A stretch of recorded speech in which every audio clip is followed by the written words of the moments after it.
properties and therapeutic function. And as the growing conditions change, the production of the secondary metabolites change, and then the therapeutic function changes as a consequence. And to what extent?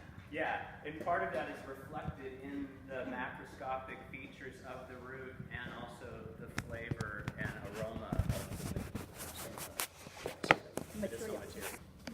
And I was just cutting these things out of my own presentations, my own PowerPoints. A lot of this material, well, at least half of it is translated from Chinese, so it reads weird. Okay.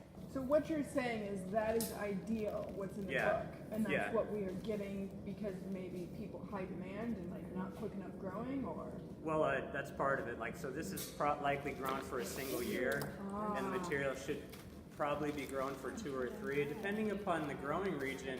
Certain growing regions you can grow it in a year, but like you'll notice if you harvest in 1 year, like when we harvest in 1 year, the roots are about this big, you know, and then in the second year they're this big, and so the diameter in the first year root is 1 centimeter. When you dry it down, it's half a centimeter, and the diameter of the root in the second year is probably 2 centimeters. And so, and then this also doesn't. It looks like it changed color on drying, so maybe it held too much moisture, or however it worked. It just doesn't look ideal, you know. And It starts sweet and then gets to that bitter. It takes a little bit of chewing to get to the bitter. yeah, and then ideally it would have some pungent flavor too. Okay. A little bit, yeah. Good.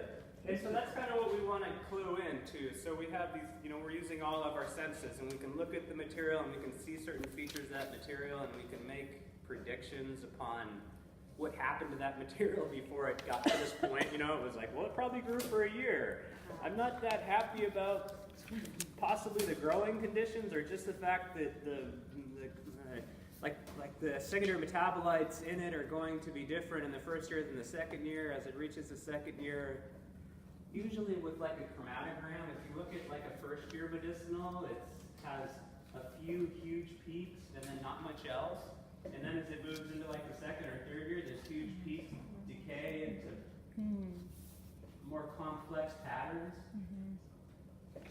And this is going to be reflected in how it dries also, and what colors it takes on, and the flavor also. And so it's like, there's this big difference between, and for me this gets back to multi-target polypharmacy and the difference between using a single drug and multiple drugs, because the more premature herb or root has less metabolites in it and higher concentrations, which is more likely to have great toxicity or multiple drug resistance or drug resistance long term. So when the things break down into these,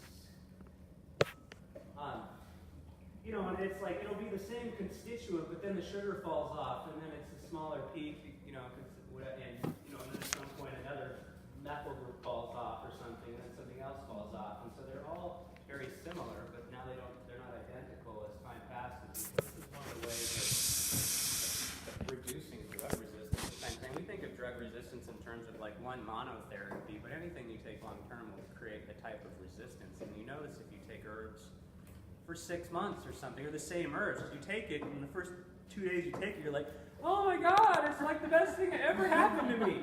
And then like 2 weeks later, you're like, what? It's not even, it's like water, you know? I mean, and there's like this, you know, the honeymoon period where like the herbs are working like nothing you've ever experienced, and then at some point you're like, the herbs don't work anymore, and part of it is that thing.